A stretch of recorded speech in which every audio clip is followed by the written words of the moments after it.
página 52. La epopeya de México tomo 2, de Juárez al PRI, por Armando Ayala Anguiano, 2005. 2.3. Los dos frentes. En Veracruz corría el rumor de que una parte de los 4.000 hombres de que constaba la guarnición jarocha había sido sobornada al efecto de pasarse al bando conservador tan pronto como se generalizara el ataque, pues los liberales disponían de gran fuerza, contaban con 160 piezas de artillería, 10 lanchas cañoneras y un pequeño barco de guerra con 14 cañones, además de los emplazados en el fuerte de San Juan de Ulúa. La muralla había sido reforzada en toda su extensión y los puentes de acceso al puerto habían sido volados y los caminos destruidos u obstruidos con grandes rocas. Las fuerzas conservadoras que habían ocupado gran parte de la entidad veracruzana ya andaban en otras partes como resultado del frustrado cuartelazo Robles-Pezuelista. Pero además del frente interno, a Juárez le preocupaba el diplomático. Desde 1858, James C. Buchanan, un testaferro de los negreros surianos, había asumido la presidencia de Estados Unidos por un corto margen de sufragios sobre el candidato antiesclavista y todo parecía presagiar que en las elecciones de 1862 triunfaría el partido rival de los negreros. Los territorios arrebatados a México en 1847 fueron una especie de bocado atravesado en el pescuezo de los esclavistas. Si bien Texas adoptó la esclavitud, California y Kansas se habían declarado estados libres y con ello se bocetó la posibilidad de que los antiesclavistas ganaran la mayoría del Senado e impusieran la abolición de la monstruosa práctica. Los negreros necesitaban apoderarse de más territorios mexicanos para convertirlos en estados esclavistas. Buchanan ordenó a su ministro plenipotenciario en México, John Forsyth, que ofreciera a Zuloaga 12 millones o 15 millones de dólares por Baja California, Sonora y la mitad de Chihuahua, o bien 8 millones por Sonora y parte de Chihuahua, o en última instancia 4 millones por Baja California sola. TV escribe. En ese tiempo Estados Unidos no tenía el poder militar que ahora tiene, que, de lo contrario, despoja a México de todos los estados del norte.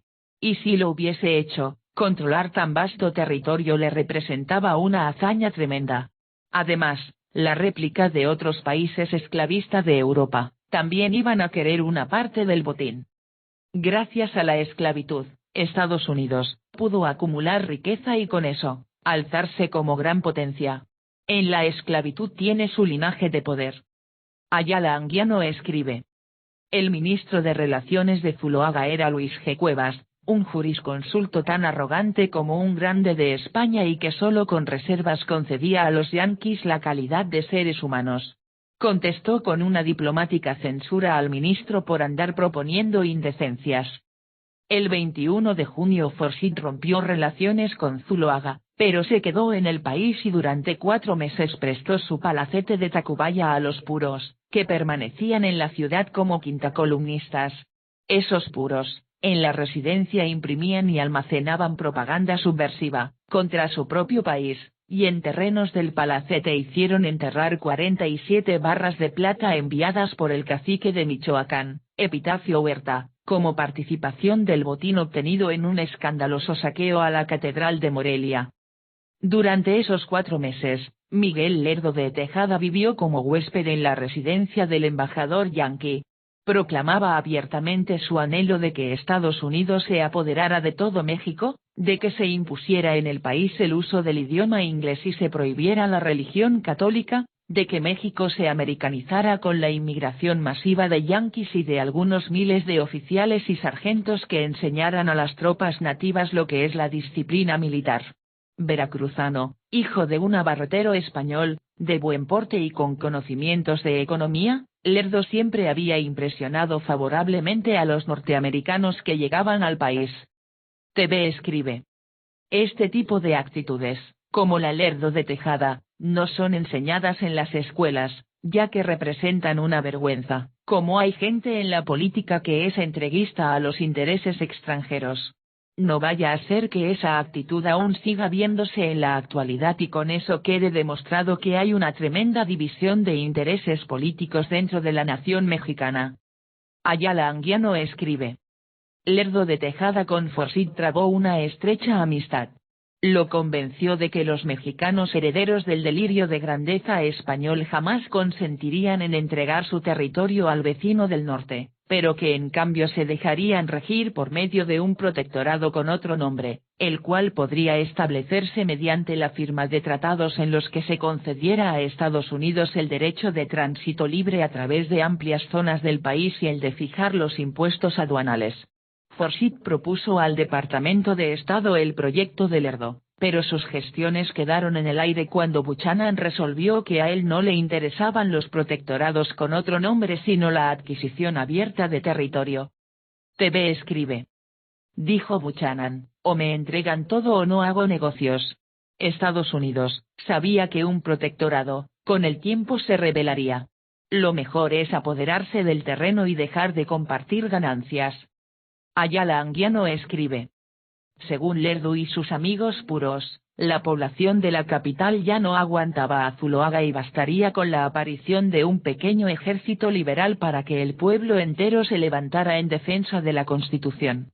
A mediados de octubre de 1858, aprovechando la circunstancia de que Miramón andaba ausente y la capital estaba desguarnecida, 1.000.000 de soldados liberales procedentes de Michoacán se apoderó sorpresivamente de Tacubaya y al día siguiente tomó el castillo de Chapultepec, la plaza de toros y la garita de San Cosme, pero los puros que habían prometido ofrendar la vida en defensa de su causa, cobardemente permanecieron en sus casas y no se produjo el levantamiento.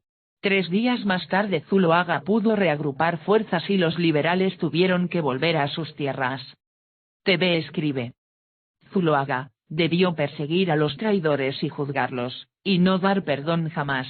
¿Cómo era posible que, entre los mismos mexicanos, en vez de unión, haya tanta reyerta? El error que siempre se comete, es dejar que el personaje insidioso ataque, y viéndose rebasado tan fácilmente se retire, y luego vuelva a agruparse. Ayala Anguiano escribe.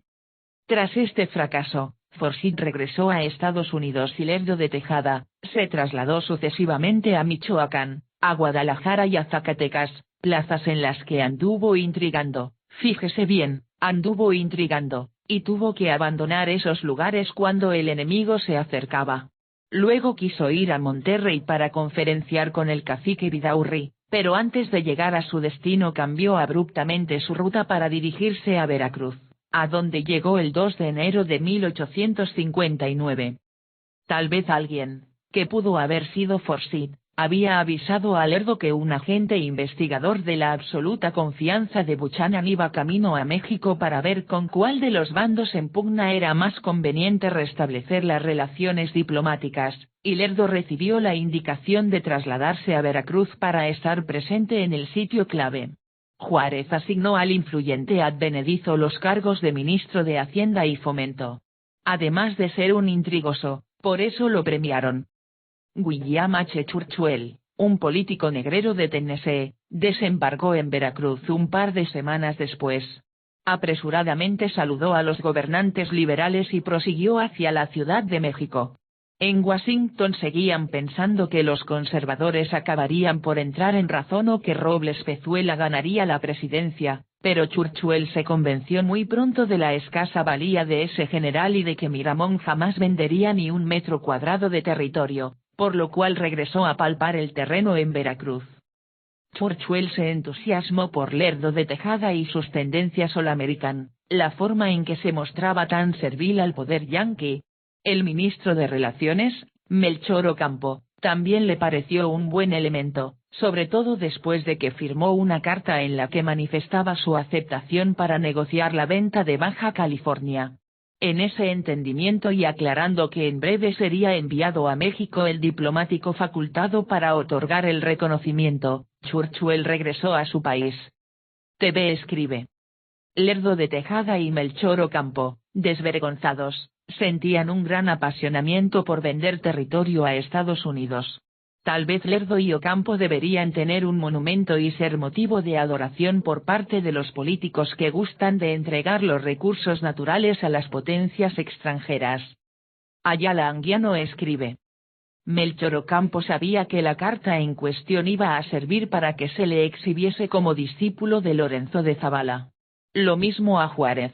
Pero lo que más pesaba en el ánimo de ambos era la inquietud provocada por el avance de Miramón. Tales temores no podían haber estado menos justificados. Por la infinidad de detalles que necesitó atender con motivo de su ascenso a la presidencia, Miramón solo pudo iniciar la marcha a la costa a mediados de febrero. Por la obstrucción de los caminos, demoró 24 días en pasar de Orizaba a Córdoba y de allí a las afueras de Veracruz, donde estableció su campamento. Le faltaba artillería para atacar una plaza tan fuerte y carecía de una escuadra naval para caer sobre San Juan de Ulúa. Si en efecto Miramón había sobornado a algunos militares juaristas, como se decía, las deserciones no se materializaron y lo único que el jefe conservador pudo hacer fue lanzar algunos inefectivos cañonazos contra las murallas. Tan escasos eran los daños causados que el 21 de marzo, día del cumpleaños de Juárez, un grupo de liberales llevó las mañanitas al presidente Juárez y lo agasajó con un banquete celebrado a la vista del enemigo, en sus meras narices. Terminó el invierno, volvieron el calor, los mosquitos, las alimañas y las fiebres, y al cabo fueron los atacantes los que empezaron a desertar. ¿Quién aguanta esas condiciones tan extremas? Para colmo, Miramón recibió aviso de que un ejército liberal amenazaba la desguarnecida Ciudad de México. Tragándose la humillación ordenó levantar el sitio y volver al altiplano. Cuando Miramón llegó a México, el ejército liberal ya se había dado a la fuga abandonando 30 cañones, muchas armas, parque y hasta la casaca de general usada por el general en jefe, Santos Degollado, la cual fue colgada en un palo de escoba y exhibida frente a Palacio Nacional para diversión del populacho. El triunfador de esta jornada fue el general Leonardo Márquez, un militar profesional muy bajo de estatura, de enorme cabeza y cuerpo obeso con piernas cortas, que hacía pensar en un jabalí, con mirada fiera, mandíbulas de bulldog y un bigote de escobetilla que velaba sus dientes grandes y desiguales. Había participado en innumerables acciones bélicas, distinguiéndose siempre por su temeridad y por la disciplina que imponía a sus hombres. Al terminar la lucha en la capital había mandado fusilar a una treintena de civiles acusados de simpatizar con el enemigo. Por supuesto, el triunfador Márquez empezó desde entonces a ser visto como el hombre más apropiado para sustituir en la jefatura del ejército conservador al general fracasado en Veracruz. TV escribe. Así como procedió el general Leonardo Márquez, es como el vencedor debe hacerlo, aplicar correctivos. De otro modo, solo quedaría un vestigio de carácter débil.